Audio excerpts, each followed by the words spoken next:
अरावली पर्वतमाला को लेकर उठे विवाद के बीच सुप्रीम कोर्ट ने अपने आदेश पर आज रोक लगा दी है। सुप्रीम कोर्ट ने 20 नवंबर को जारी आदेश में कहा था कि 100 मीटर से कम की जो पहाड़ियां हैं उन्हें पर्वतमाला नहीं माना जाएगा और वहां पर अवैध खनन किया जा सकेगा, जिसके बाद कई सारे सवाल खड़े हुए थे। देश में सियासत भी देखने को मिली थी। 100 मीटर से छोटी पहाड़ियों पर खनन के आदेश सुप्रीम कोर्ट की तरफ से दिए गए थे अपने पहले आदेश में, जिस पर आज सुनवाई करते हुए इस आदेश पर फिलहाल के लिए रोक लगा दी है सुप्रीम कोर्ट ने और जांच के लिए कमेटी के गठन करने के भी निर्देश दिए हैं। केंद्र सरकार और 4 राज्यों से जांच रिपोर्ट भी मांगी गई है।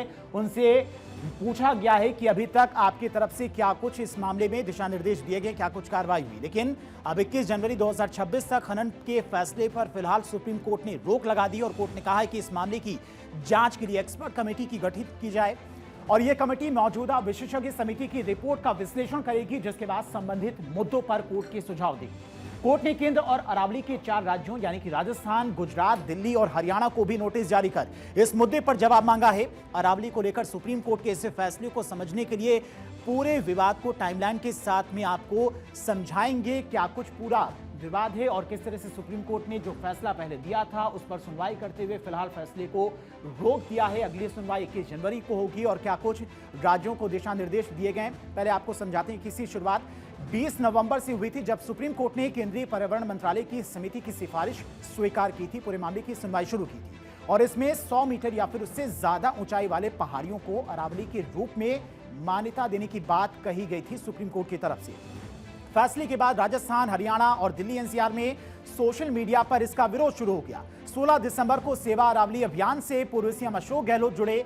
20 दिसंबर को अरावली बचाने के लिए उदयपुर में वकीलों ने प्रदर्शन भी किया था और 22 दिसंबर को अरावली बचाने के लिए राजस्थान के कई जिलों में प्रदर्शन हुए थे, जिसमें सैकड़ों की संख्या में लोग शामिल हुए थे। वहीं 25 दिसंबर को केंद्र ने अरावली में नई खनन पर रोक लगा दी थी और अगले दिन 27 दिसंबर को राजस्थान के अलवर में कांग्रेस ने इसको लेकर जोरदार प्रदर्शन किया।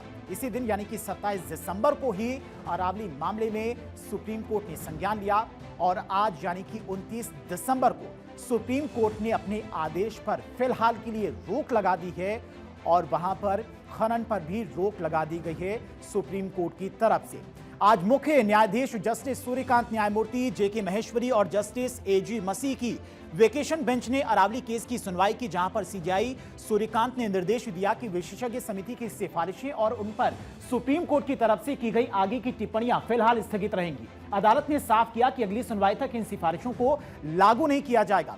इन सिफारिशों में से एक में कहा गया कि 100 मीटर से ऊंची पहाड़ियों को ही अरावली पर्वतमाला माना जाएगा। पूरे मामले पर सुनवाई के बाद सुप्रीम कोर्ट की तरफ से फिलहाल फैसले पर जो पहले फैसला दिया गया था कोर्ट की तरफ से, उस पर रोक लगा दी गई है और क्या कुछ कोर्ट में बहस हुई, चूंकि वकील भी मौजूद थे परिसर में, क्या कुछ वकीलों ने कहा पूरी सुनवाई को लेकर सुनाते हैं आपको।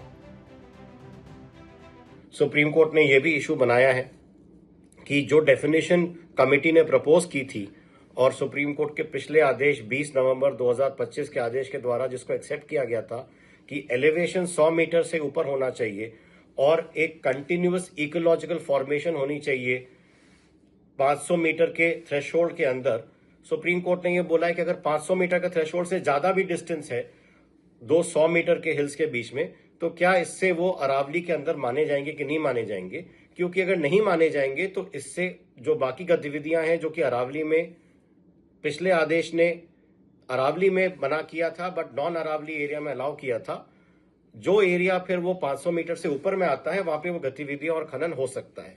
ये सारे इशू सुप्रीम कोर्ट ने फ्रेम करते हुए।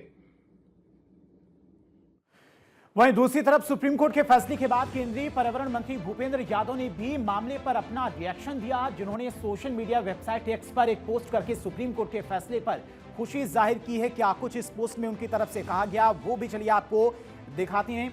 पर्यावरण मंत्री ने कहा है कि मैं अरावली रेंज से जुड़े अपने आदेश पर रोक लगाने और मुद्दों का अध्ययन करने के लिए एक नई कमेटी बनाने के सुप्रीम कोर्ट के निर्देशों का स्वागत करता हूं।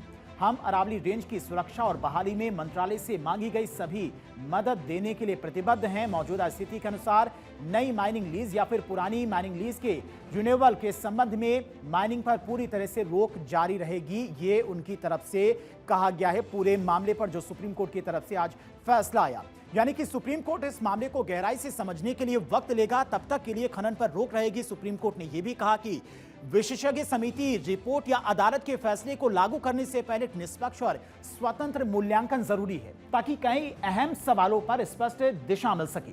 सीजीआई ने यह संकेत भी दिया कि इन गलत धारणाओं को दूर करने के लिए स्पष्टीकरण की जरूरत पड़ सकती है, ताकि अदालत की मंशा और फैसलों को लेकर कोई भ्रम न रहे। यहां सुप्रीम कोर्ट क्या जानना चाहता है, यह भी आपको समझाने की कोशिश करते हैं। सुप्रीम कोर्ट की तरफ से क्या कुछ टिप्पणी की गई है पूरे मामले को लेकर। क्या अरावली की परिभाषा को सिर्फ 500 मीटर के दायरे तक सीमित करने से संरक्षण क्षेत्र सिमट जाएगा? क्या इस परिभाषा के कारण नॉन अरावली क्षेत्रों में नियंत्रित खनन का दायरा बढ़ गया है? इसके अलावा 2 अरावली क्षेत्र के बीच 700 मीटर का गैप है, तो क्या गैप में नियंत्रित खनन की अनुमति दे सकते हैं?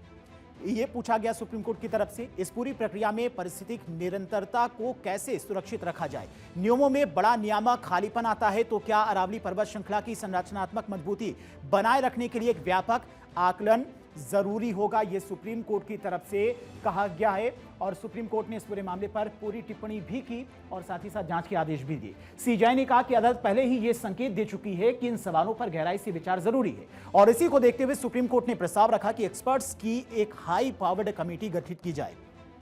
यह कमेटी मौजूद विशेषज्ञ समिति की रिपोर्ट का विश्लेषण करे और इन मुद्दों का स्पष्ट सुझाव दे। अब इस मामले में अगली सुनवाई की तारीख 21 जनवरी तय की गई है, जबकि दूसरी तरफ कोर्ट के इस फैसले के बाद राजस्थान के पूर्व सीएम और कांग्रेस विधायक अशोक गहलोत ने खुशी जाहिर की। तो दूसरी तरफ बीजेपी ने भी साफ किया कि अरावली के मुद्दे पर फैलाए जा रहे भ्रम पर अब ब्रेक लग चुका है। सुनिए। अरावली का जो विषय है वो हमारे पर्यावरण मंत्री श्री भूपेंद्र यादव जी ने बहुत स्पष्ट रूप से कहा। कुछ लोगों ने अरावली के मुद्दे को विवादास्पद बनाने की कोशिश की थी, लेकिन ऐसा हो नहीं पाया, क्योंकि प्रधानमंत्री नरेंद्र मोदी जी के नेतृत्व में हमारी सरकार पर्यावरण की सुरक्षा, प्रकृति की सुरक्षा, इन सबके लिए प्रतिबद्ध है। तो इस नाते से जिन लोगों के मंसूबे थे कि अरावली के मुद्दे को वो बड़ा बनाएंगे, मुझे लगता है कि आज उनके मंसूबों पर पानी फिर गया है। देखिए, जब से ये अरावली को लेके इशू बना है, तब से लगातार हम लोग रिक्वेस्ट कर रहे हैं और कह रहे हैं इसमें हमें कोई राजनीति नहीं करनी है। हमें बहुत ही प्रसन्नता है कि आज सुप्रीम कोर्ट ने स्टे कर दिया, हम उसका स्वागत करते हैं। अरावली पर्वतमाला पर लिए गए किसी भी फैसले का असर सबसे ज्यादा राजस्थान पर पड़ता है, क्योंकि राजस्थान के कुल 15 जिले हैं जो अरावली रेंज में आते हैं। राजस्थान के किन किन जिलों में अरावली फैली है, इसको आपको मैप के जरिए समझाने की कोशिश करते हैं। राजस्थान के वो कौन कौन जिले जहां पर अरावली पर्वतमाला फैली हुई है। ये जिले हैं झुंझुनू और सीकर, नागौर, अजमेर का इलाका भी इसमें आता है, पाली का जिला भी आता है, सिरोही का भी जिला आता है। इसके अलावा अगर यहां पर बात करें तो अलवर जिला भी, इसके अलावा भरतपुर, जयपुर, भीलवाड़ा, चित्तौड़गढ़, प्रतापगढ़, उदयपुर, राजसमंद, डूंगरपुर, सिरोही, ये वो इलाके हैं जहां पर अरावली पर्वतमाला आती है और इसीलिए राजस्थान से भी पूरे मामले पर एक जवाब मांगा गया है। इसके अलावा अरावली पर्वतमाला का एक और बड़ा प्रभाव पर्यावरण पर भी पड़ता है, जो रेगिस्तान की हवाओं को और रेत को आगे बढ़ने से रोकने में मदद करती है। कैसे, ये भी आपको समझाने की कोशिश करते हैं क्यों इंपॉर्टेंट है अरावली की पर्वतमाला राजस्थान, दिल्ली, हरियाणा के लिए, और ये किस तरह से रक्षा करती है राजस्थान के इलाकों की और इसके अलावा दिल्ली के इलाकों की, वो भी आपको समझाने की कोशिश करते हैं। मान लीजिए मेरे सामने ये अरावली पर्वतमाला है, जैसा कि आप इसमें देख भी सकते हैं, जिनके एक तरफ रेगिस्तान और गर्म हवाएं हैं, जबकि दूसरी तरफ मैदानी इलाके जहां पर हरियाली और आबादी भी है। ये दो तस्वीरें भी आप देख सकते हैं। अरावली की ये पर्वतमालाएं रेगिस्तान की गर्म हवाओं को मैदानी इलाकों में और हरे भरे इलाकों में पहुंचने नहीं देती हैं। पूरा मैप के जरिए आप समझ सकते हैं कितना इंपॉर्टेंट है अरावली पर्वतमाला हमारे लिए। लेकिन अगर ये अरावली की पर्वतमालाएं ना हो तो रेगिस्तान की हवाएं रेत को अपने साथ लेकर आगे बढ़ेंगी और रेगिस्तान का असर मैदानी इलाकों में भी पहुंचेगा और इसका इफेक्ट ये होगा कि हरा भरा इलाका भी रेगिस्तान में बदल जाएगा, जिससे जमीन के अंदर पानी का स्तर भी गिरेगा और मौसम भी गर्म हो जाएगा। और इसी वजह से अरावली के फैक्टर की वजह से एनवायरमेंट्स के जो एक्सपर्ट्स हैं वो भी मानते हैं कि अरावली पर्वतमाला बहुत इंपॉर्टेंट है कई राज्यों के लिए। पर्यावरण के लिए अरावली का होना बहुत जरूरी है।